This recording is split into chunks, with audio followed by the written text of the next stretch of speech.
gudoomiyaha cusub ee degmada Maxaas Cabdi Muumin Cilmi Xiish oo ay weheliyaan gudoomiye ku-xigeenadiisa dhinacyada amniga siyaasadda iyo maaliyadda degmada Maxaas ayaa maanta kormeeray xaaladda guud ee cisbitaalka degmada Maxaas oo xilligan ay jiifaan bukaanno xanuuno kala gedisan qaba.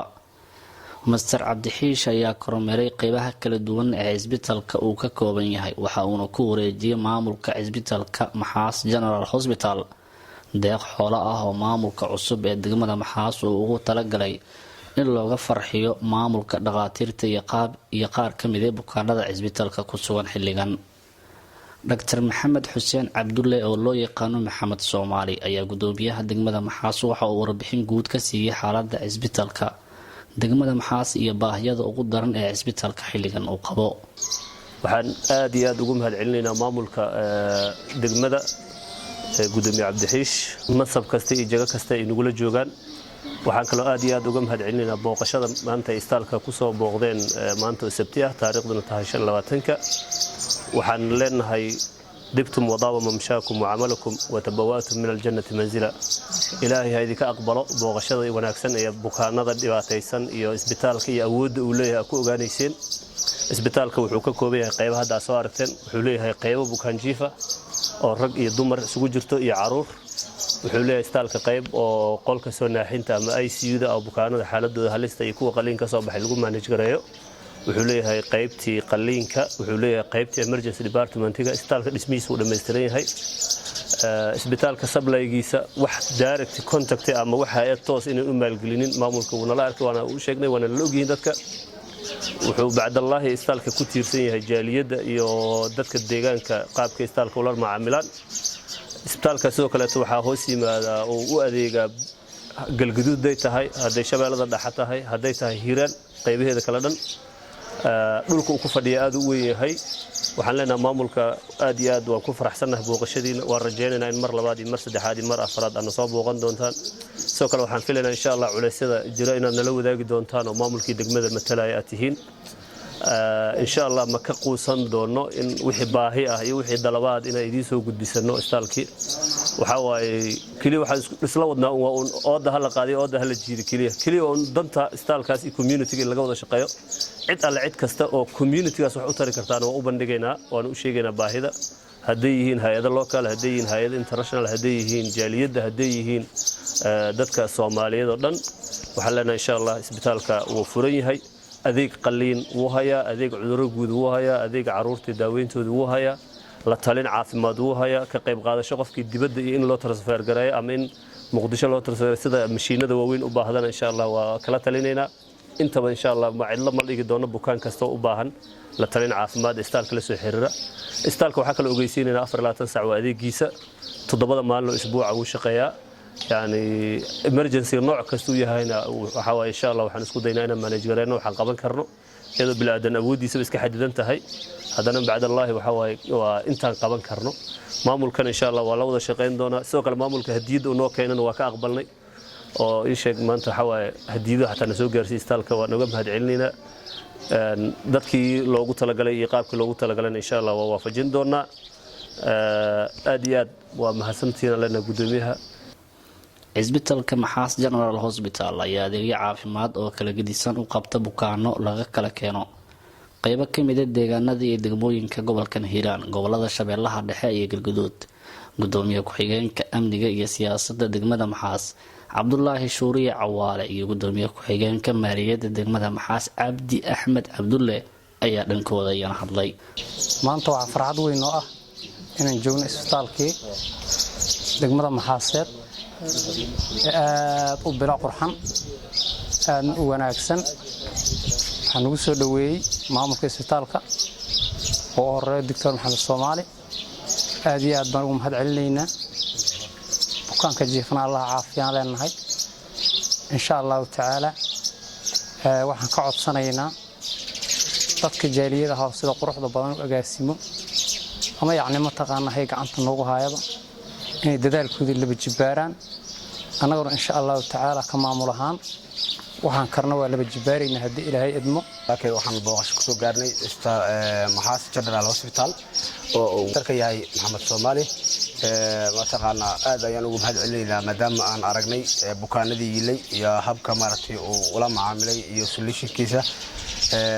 asiga iyo maamulka hospitaalka aad baan ugu mahad celinaynaa waxaan kaloo si gaar ugu mahad celinaynaa jaaliyadda reer Maxaaseed aad ayadana ula tacaasha had iyo jeerna u soo jeeda inay hospitaalka gacan siiso oo uu gudoomiyaha u yahay Cabdi Faarax Laqayo asigana waxaan leenahay jannatul firdaws Allah ka waraabiyo waxa aad qabatay waa wax lagu farxo oo aad maaragtay maari waliba u soo jeedo midda kale to hospitaalka runaantii waxa waaye hospitaalka ugu weyn gobolada dhexe waana hospitaal maaragtay bukaanka yaala hadda aragto aad maaragtay ku qancaysid sida maaragtay solutionka iyo xalka laga gaaray gudoomiyaha degmada Maxaas Mudane Cabdi Muumin Cilmi Cabdi Xiish oo gunaanadkii hadlay ayaa u mahad celiyay agaasinka dhaqaatiirta iyo shaqaalaha isbitaalka Maxaas General Hospital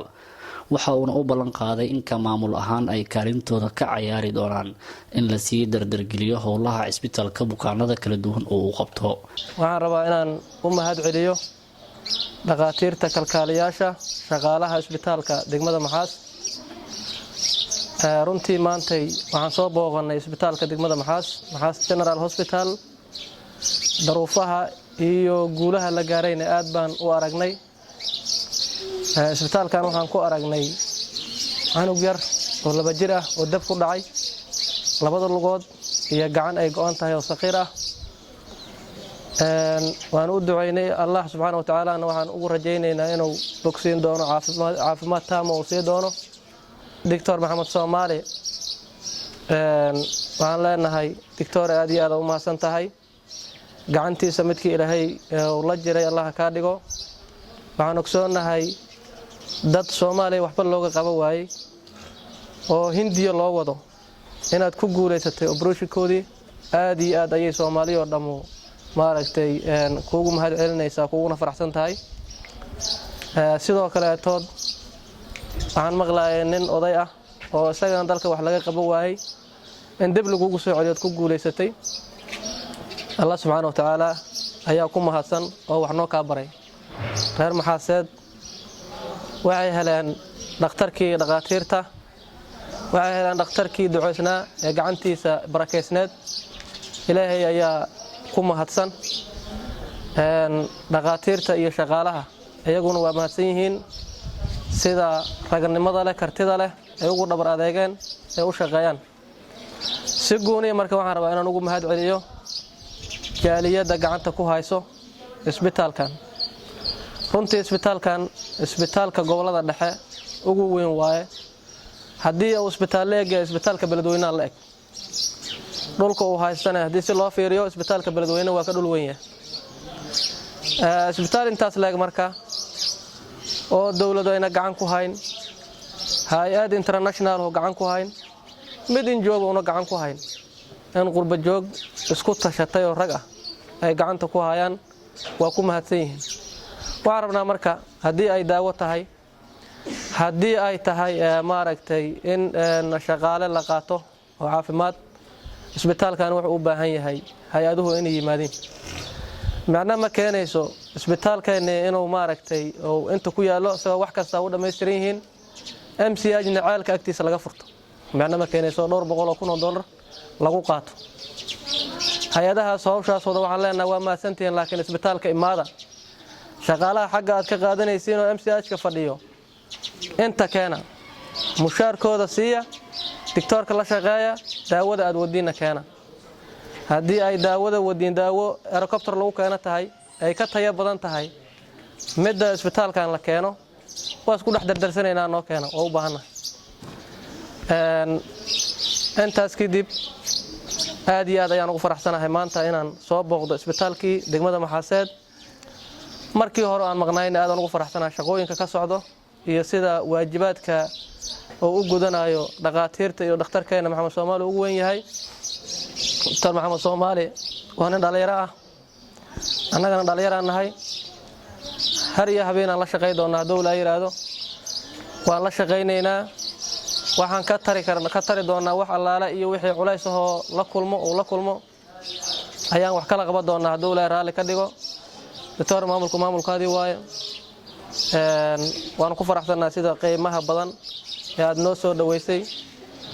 dadka qaar waxay rabaan ha iska sheegaan dulqaadkaada ayuu isbitaalkan ku furan yahay ilaahay weyn ka sokow dulqaadkaada ayuu ku furan yahay waa aragnay sida uu shaqeeyay sida wax loo qalaan aragnay operation-ka sida uu fuliyaan aragnay qolalka jiifka iyo qolalka maxaa tiraahdaa qaleenka